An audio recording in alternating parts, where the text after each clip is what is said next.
Halo, assalamualaikum warahmatullahi wabarakatuh. Jumpa lagi dengan Debat Seru TV Channel. Apa kabar rekan semua, saudara seiman saya? Kabarnya semoga dalam keadaan sehat walafiat, aman, nyaman, tentram, dan selalu bahagia, banyak rezeki, dan puasanya lancar tanpa hambatan apapun. Amin, Allahumma amin. Baiklah, di video kali ini saya lagi-lagi ingin menanggapi Pak Ilyas Zulkifli, ya, seorang yang katanya murtad, ya, mantan muslim. Yang inilah orangnya, ya, ini dia orangnya berkacamata, dan yang membuat dia beda sendiri adalah yaitu background dari ruangannya itu, ya. Di sini ada kitab-kitab tafsir, ya, tafsir At-Tabrani, At-Tabari, maksudnya tafsir Al-Mughni, dan tafsir-tafsir mungkin Ibnu Katsir dan sebagainya yang banyak sekali. Entah ini bisa dia baca atau hanya cuman pajangan, ya, saya juga tidak tahu, ya, karena yang penting Anda punya duit, Anda bisa membeli kitab-kitab tafsir ini, ya, meskipun ngebacanya belum tentu bisa, dan bisa jadi ini hanyalah kitab tafsir terjemahan. Namun Allahu a'lam bishawab, bukan itu bahasan kali ini. Di bahasan kali ini saya ingin menanggapi, ya, topik yang dia bawa, yaitu tepatnya topik yang dia angkat dari tulisan seorang yang bernama Yohanes dari Damaskus, ya, di mana Yohanes dari Damaskus ini mempertanyakan mengenai saksi, apakah ada saksi dalam peristiwa Isra Mi'raj Nabi Muhammad SAW. Di situ Yohanes Damaskus mengungkapkan isi kepalanya bahwa jika tidak ada saksi, maka kebenaran dari peristiwa Isra Mi'raj Nabi Muhammad itu sangat meragukan, ya. Ini perkataan dari Yohanes dari Damaskus, yang merupakan seorang biarawan dan imam gereja ortodok berasal dari Syria, ya, yang lahir di kota Damaskus dan meninggal di biara Marsaba dan sebagainya, ya. Dan perkataan itulah yang dikutip oleh si Pak Ilyas Zulkifli ini, ya, perkataan Yohanes Damaskus yang merupakan yang lahir di Damaskus dan meninggal di Marsaba di sebelah tenggara kota Yerusalem. Baiklah, jadi intinya tanpa saksi maka sebuah peristiwa itu diragukan kebenarannya, termasuk peristiwa Isra Mi'raj, ya. Untuk lebih jelasnya kita perdengarkan ulasan dari si Pak Pak Ilyas Zulkifli mengenai bahasan tentang saksi pada peristiwa Isra Mi'raj. Nanti akan saya tanggapi. Mari bersama kita dengarkan. Shalom Bapak Ibu semua, saya sudah pernah membahas tentang John of Damascus berkenaan dengan Hajar Aswad. Nah, sekarang mari kita lihat seperti apa catatan dari John of Damascus tentang Islam di zamannya Bapak Ibu, dan bagaimana korelasinya dengan zaman sekarang. Nah, John of Damascus menyoroti bahwa di dalam Islam, untuk kehidupan sehari-hari, misalnya dalam hal pernikahan, pembelian barang-barang atau properti, memerlukan saksi supaya pernikahan itu dianggap sah, pembelian itu dianggap sah, memperoleh properti itu dianggap sah. Namun, dalam hal iman dan kitab suci, serta pengakuan kenabian junjungan saudara-saudara kita yang dari Islam, tidak ada bukti dan saksi, karena junjungan mereka menerima wahyu itu pada waktu tidur. Nah, kalau kita baca di dalam karya tulisnya, ketika kita bertanya lagi, bagaimana mungkin ketika dia di situ maksudnya adalah Nabi junjungan saudara kita yang dari Islam itu Bapak Ibu, bagaimana mungkin ketika dia memerintahkan kita dalam kitabnya ini untuk tidak melakukan apapun atau menerima apapun tanpa saksi?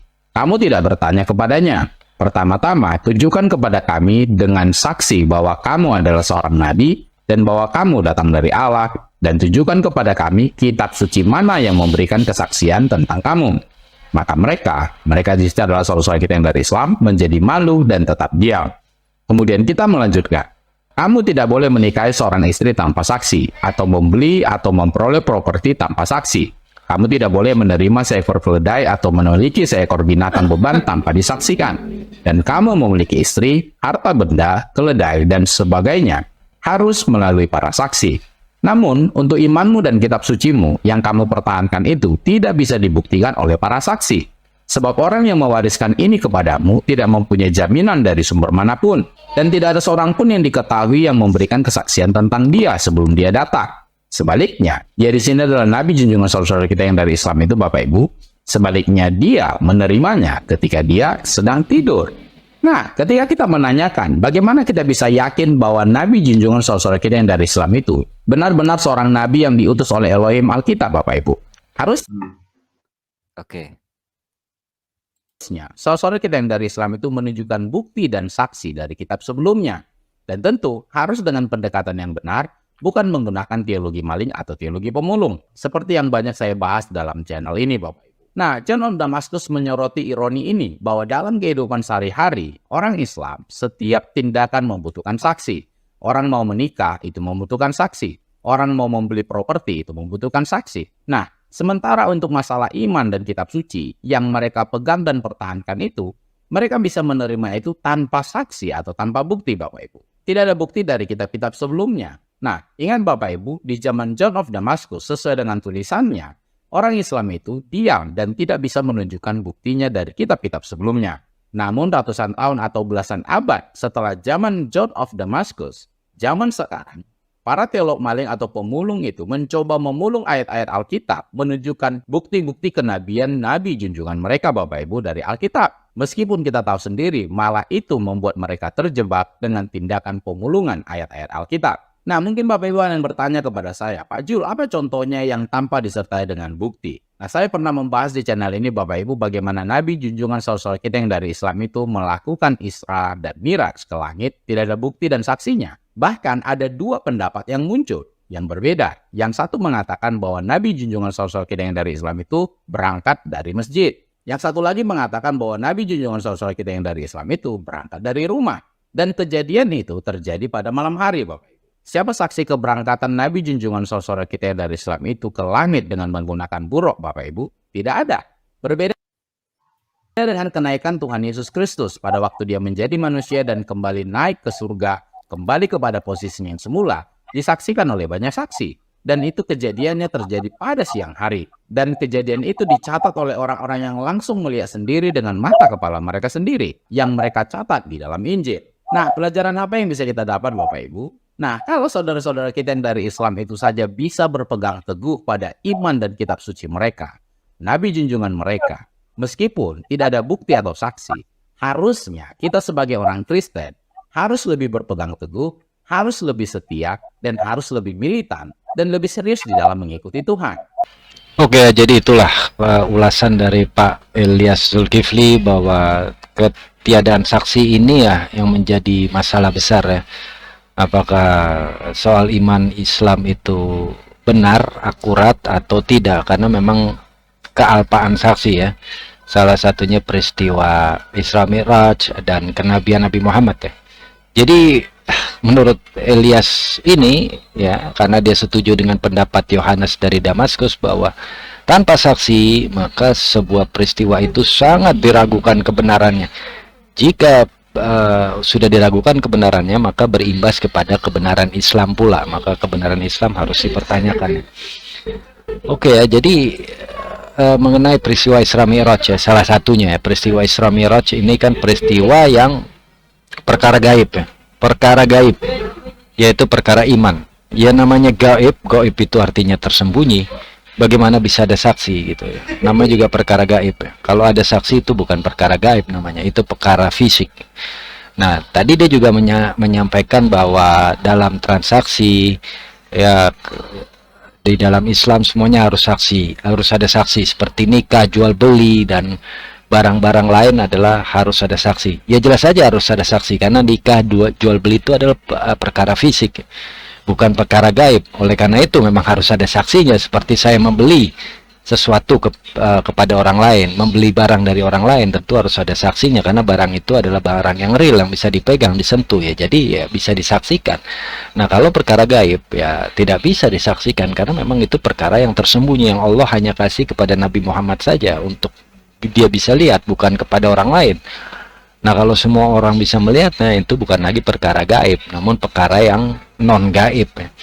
Nah, ini kesalahpahaman dari Pak Zulkifli. Ini kan masalah iman ya. Masalah iman ini memang sulit untuk orang banyak menyaksikan, karena memang Allah atau Tuhan memilih hanya kepada orang-orang yang dia pilih ya. Karena ini perkara gaib, di mana Allah memerintahkan Nabi untuk membawa amanah sholat 5 waktu kepada umatnya, ya. Dia angkat ke Sidratul Muntahar untuk diberi instruksi mengenai sholat. Nah, ini jadi perkara gaib. Jadi apa yang mau dimintain saksinya? Karena ini perkara iman. Nah, yang lucunya Pak Ilyas Zulkifli ini adalah seorang yang memeluk agama, ya, memeluk agama. Jadi seorang penganut agama. Kok menanya-nanya soal saksi ya?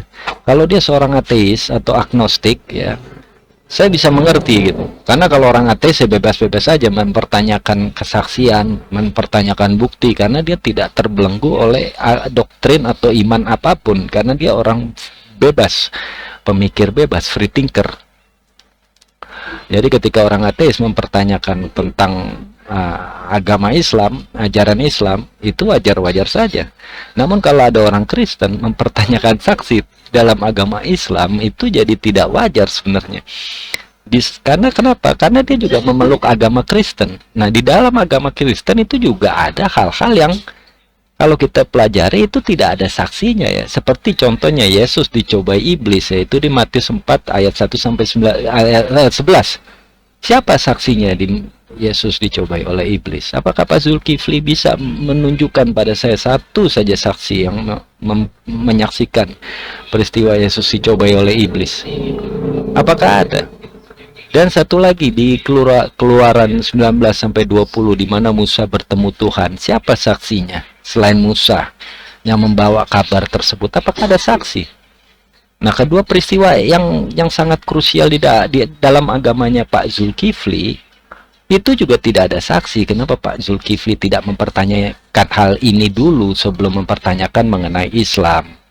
Ya, saya sebenarnya juga tidak keberatan sih Pak Zulkifli kalau mempertanyakan mana saksinya, oke, itu hak Anda, ya. Namun apakah Anda tidak introspeksi? Anda ini seorang penganut agama, di mana di dalam kitab Anda ada peristiwa-peristiwa yang kalau ditanya mana saksinya, Anda juga tidak bisa memberikan jawaban. Jadi intinya, ya, kalau di dalam agama Anda sendiri ada peristiwa yang serupa seperti ini, Anda kenapa nanya kepada agama lain? Ya. Kenapa Anda mempertanyakan kepada agama lain? Itu kan jadinya lucu. Kecuali Anda seorang ateis, nah Anda mempertanyakan hal ini bisa dimengerti karena memang Anda tidak memeluk agama apapun, di mana di dalam ajaran Anda ada kejadian-kejadian yang jika ditanya hal yang sama Anda tidak bisa menjawab. Nah, kalau di ateis kan nggak ada, ya kan, bebas-bebas saja, namanya free thinker, pemikir bebas, karena dia tidak terikat oleh doktrin atau ajaran agama tertentu, ya.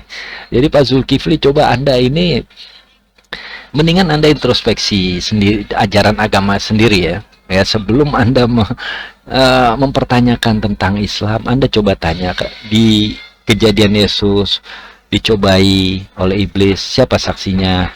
Ketika Musa bertemu Tuhan, siapa saksinya? Ketika Paulus mendapat penglihatan, siapa saksinya? Ketika Yohanes di Pulau Patmos yang mendapat wahyu, itu siapa saksinya? Ketika apalagi ya nabi-nabi Israel lain yang mungkin di kitab Perjanjian Lama itu mendapat penglihatan, itu siapa saksinya? Dan ya pokoknya tokoh-tokoh lainnya seperti Daud dan Sulaiman dan Solomon, ya, Daud, Solomon, terus nabi siapa lagi, Yeremia, nabi